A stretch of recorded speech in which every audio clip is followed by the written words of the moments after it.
you have the time to listen to me whine about nothing and everything all at once. I am one of those melodramatic fools, neurotic to the bone, no doubt about it.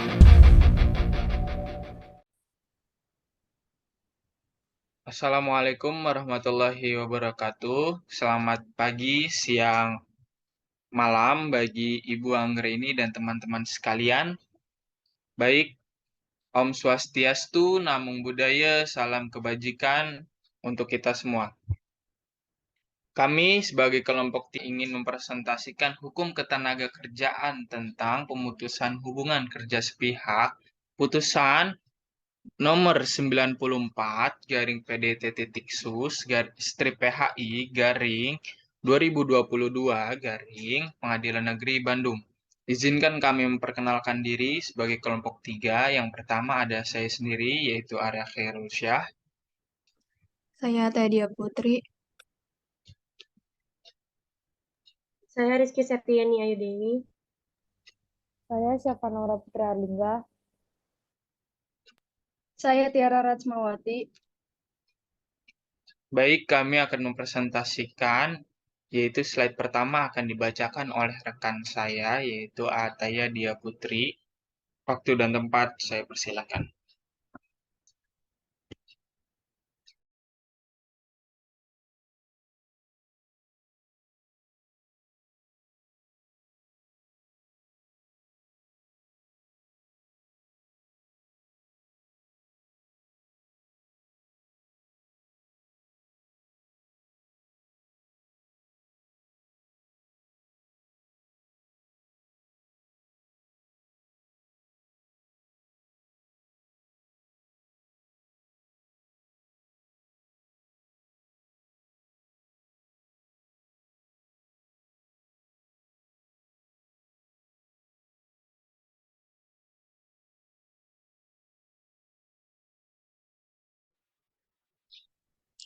Pengadilan Hubungan Industrial pada Pengadilan Negeri Bandung Kelas 1A khusus yang memeriksa dan mengadili perkara-perkara perselisihan hubungan industrial dalam tingkat pertama telah menjatuhkan putusan sebagai berikut dalam perkara antara RMT Iman Santoso sebagai penggugat dan PT Akarlun Roasting Packaging Indonesia sebagai tergugat.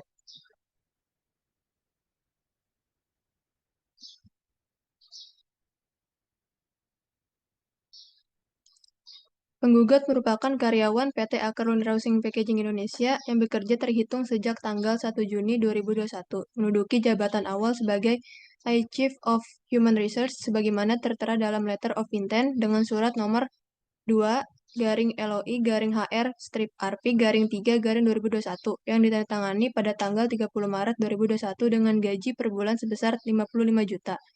Namun pada tanggal 26 Agustus 2021 atau 5 hari sebelum masa percobaan penggugat berakhir, tergugat mengeluarkan surat yang berisi tentang perpanjangan percobaan untuk penggugat, yaitu perpanjangan masa percobaan untuk 3 bulan. Kemudian pada tanggal 30 Agustus 2021, Lance Fernal selaku Direktur dari PT Akarlun Roasting Packaging Indonesia atau tergugat yang berkewarganegaraan asing mengeluarkan surat yang dikirim melalui email ditujukan kepada penggugat perihal probation result, yang pada pokoknya menerangkan bahwa terhitung sejak tanggal 31 Agustus 2021 adalah hari terakhir penggugat sebagai karyawan pada perusahaan tergugat. Dan terhitung sejak tanggal 31 Agustus 2021, penggugat sudah tidak diperkenankan lagi untuk masuk kerja seperti biasa. Dan segala fasilitas kerja juga diminta untuk dikembalikan kepada perusahaan.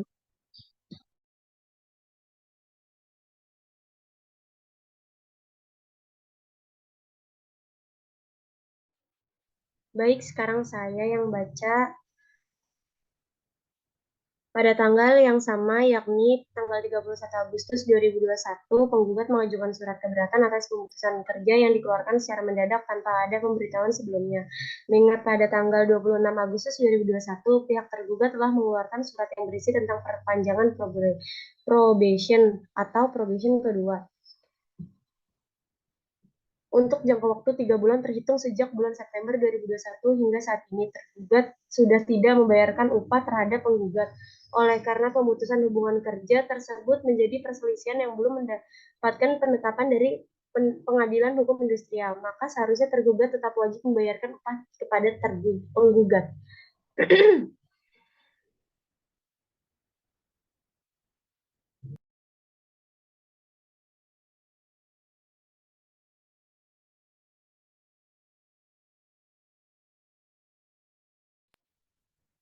Menurut pasal 30 ayat 4 Peraturan Pemerintahan Nomor 35 Tahun 2021 menyatakan bahwa mewajibkan pengusaha dan atau perusahaan memberitahukan pemutusan hubungan kerja atau PHK paling lambat 7 hari kerja sebelum terjadi pemutusan hubungan kerja atau PHK. Mengingat pasal 37 ayat 4 Peraturan Pemerintah Nomor 35 Tahun 2021 tersebut di atas, maka tindakan yang telah dilakukan oleh tergugat yakni melakukan pemutusan hubungan kerja tanpa memberitahukan sebelumnya terhadap penggugat adalah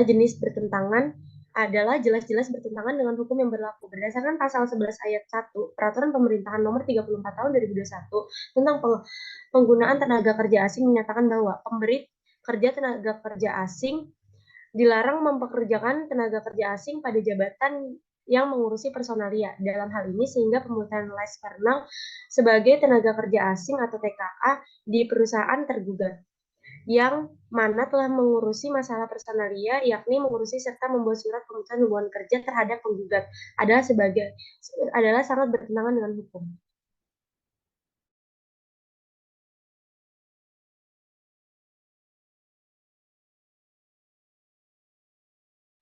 Selanjutnya dibacakan oleh saya tentang perimbangan hukum. Majelis Hakim memperoleh fakta bahwa penggugat pada pokoknya menyatakan tergugat telah melakukan perbuatan yang bertentangan dengan Undang-Undang Ketenagakerjaan dan memerintahkan tergugat untuk mempekerjakan kembali penggugat pada PT Arkelun Housing Packaging Indonesia, sedangkan tergugat pada pokoknya menyatakan menolak gugatan penggugat secara keseluruhan.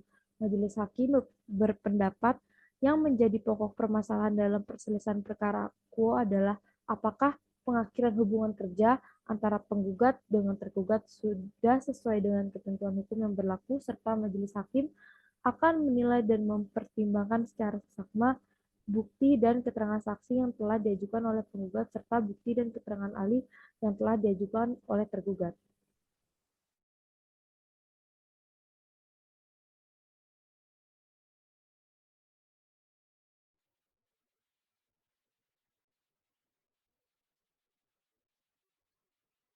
Selanjutnya akan dibacakan oleh saya. Majelis Hakim berpendapat dapat dikabulkan bahwa berdasarkan pertimbangan dalam perkara Aquo, PHK yang dilakukan oleh tergugat terhadap penggugat batal demi hukum sehingga hubungan kerja antara tergugat dengan penggugat tetap berlanjut. Maka sesuai dengan ketentuan pasal 93 ayat 2 huruf F Undang-Undang Nomor 13 Tahun 2003 tentang Ketenagakerjaan. Majelis Hakim berpendapat tergugat berkewajiban untuk membayar upah yang biasa diterima kepada penggugat sejak bulan September 2021 sampai dengan bulan Agustus 2022 secara tunai dan sekaligus dengan perincian 12 bulan kali 55 juta sama dengan totalnya 660 juta rupiah. Majelis Hakim berpendapat dapat dikabulkan dengan perbaikan sebagaimana dalam amar putusan menimbang bahwa bukti surat dan keterangan saksi yang diajukan oleh penggugat maupun bukti surat keterangan ahli yang diajukan oleh tergugat yang tidak dipertimbangkan secara satu persatu haruslah dianggap telah menjadi pertimbangan seluruhnya dalam pemutus perkara Aquo.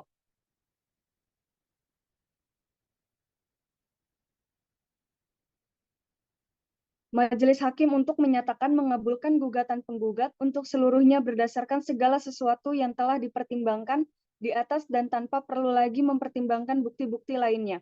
Maka telah cukup alasan hukum menimbang bahwa karena gugatan penggugat dikabulkan untuk seluruhnya.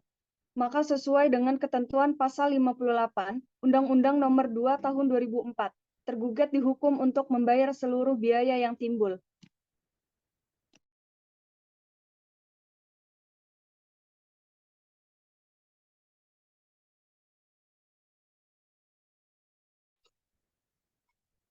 Baik, selanjutnya akan dibacakan oleh saya.